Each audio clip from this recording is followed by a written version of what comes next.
If his master, now he didn't say that the wife was a slave, okay? He just had a wife and he brought his wife with him. If his master, though, gives him a wife, that means he comes, put himself as a slave to another person.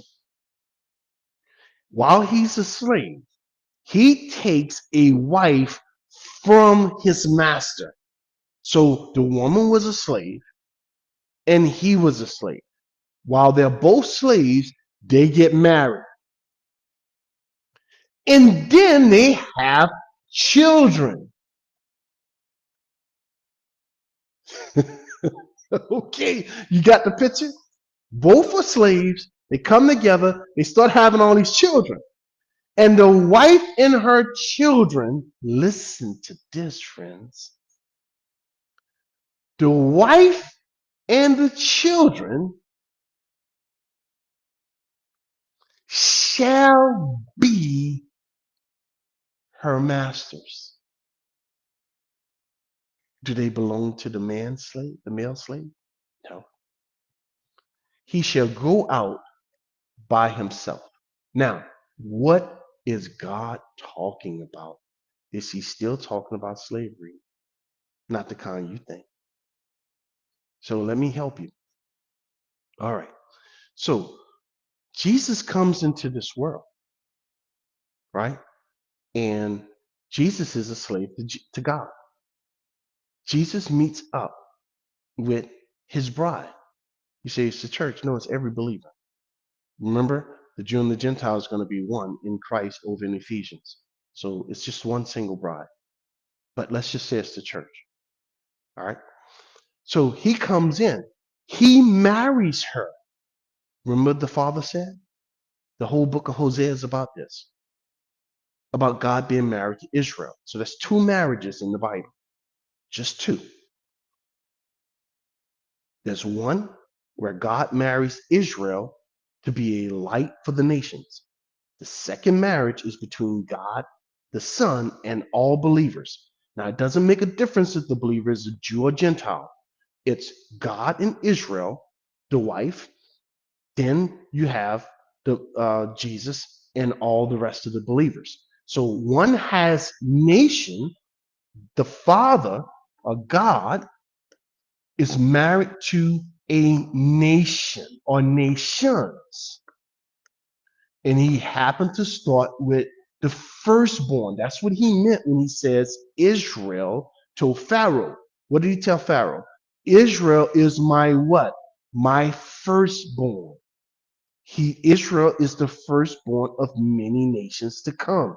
What nations? The nations that are going to be in the millennium. There are nations today, friends, that God will not allow to be in the millennium. Who are they? Go and read the book of Isaiah. Go read the book of Ezekiel. Go read the book of Jeremiah. God tells you what nations. In those books, he tells you what nations are going to be included and which ones are going to be excluded. All right? Now, Jesus, the Son, became a slave to God, and he do people. My delight, Proverbs 8 says, Jesus, the Son, is with the sons of men. So who do he have? He have believers, the called out body of believers. Remember what he said in Hebrews 2. Here am I, Father, and the children you gave to me. What is he talking about here? He's talking about the children God gave to him. So what is this talking about? And this is talking about God in Jesus Christ. Yes, he's using the slave analogy, but this is the gospel being preached, friends. This really has nothing to do with slavery, the way you think. This is slaves to sin being translated into slaves to righteousness. So let's read. With that in mind now, let's read the passage. Okay. So if he comes in, let's move up a little bit. All right. Jesus served, all right, served God, and he had a Sabbath. That is the resurrection.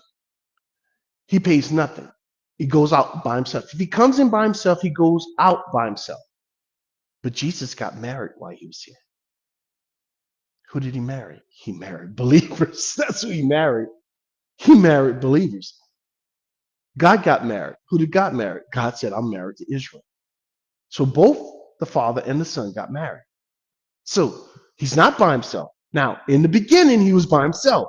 So Jesus went in and out, even though he was by himself with God. He was a slave to God, and he worked along with God. You said, where are you getting that from? Come on, folks. I showed you all this. I don't pull stuff out of the air. This is the book. You got to read the entirety of the book. I didn't say this. God said this. I'll show you where it's at. And this isn't the only place where it's at. Look at what he says here. This is Proverbs 8. So Jesus and the Father was out there by themselves. Look at what he says here. The Lord possessed me. This is the man talking. At the beginning of his ways. So before his works of old, I was established from everlasting. So was he always there? Yes, of course he was always there. From the beginning, before there was ever an earth. When there was no depths, I was brought forth. When there was no fountains abounding with water, before the mountains, before the hills, while he had not made the earth or the fields, is where God put the earth, or the primal dust of the what? World. The earth, no, the world, all of creation. Nothing was there.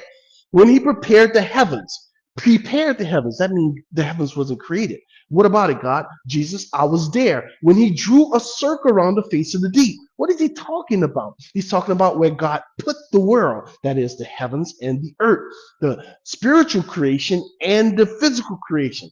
When he established the clouds above, yes, my glory sits above the heavens.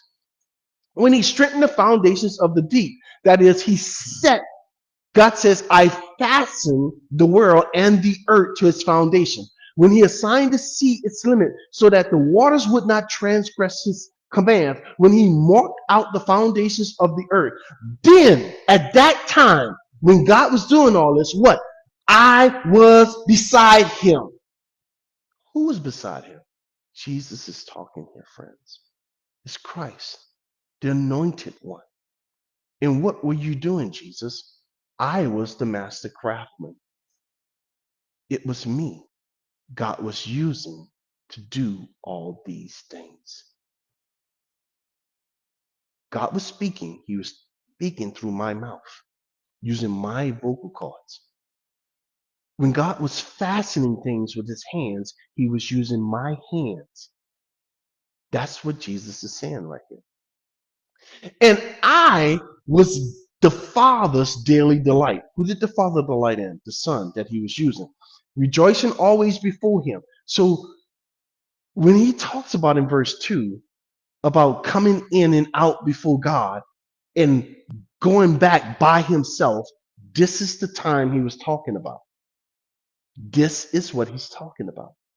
Rejoicing always before him. You see, I was going in, I was going out. That is, God was going with him, but I was going everywhere God was going. Rejoicing, listen, where does Jesus rejoice? The Father delight in his Son. Okay? Jesus delight with the sons of men. Why? Because he is the Son of Man. God only delights in one person. That's his Son. It's Jesus that delights in you and I. All right. So he keeps going, but I'm not going to keep going. That should be enough to show you that I'm not pulling that out of the air. All right. Look. So that's what the first few verses is talking about right here. He was still a slave to God. If he comes by himself, he goes out by himself. That's what he did. But he got married. Jesus got married. And then his wife, she got, but he didn't come in with a wife. The Father gave him the wife.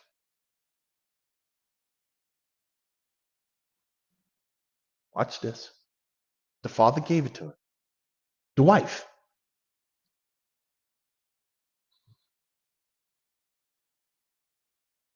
This is the prayer Jesus prayed in John chapter 17. All right. I have finished this. Is verse 4. I have glorified you on the earth. I have finished the work which you have given me to do. Now, Father, give me the glory back that I had with you. Give me glorify me together with yourself, with the glory which I had with you before the world was, not the earth, before any of creation. That's exactly what Proverbs 8 said. I have manifest your name to the men whom you gave me out of the world. That's one. They were yours. They were yours.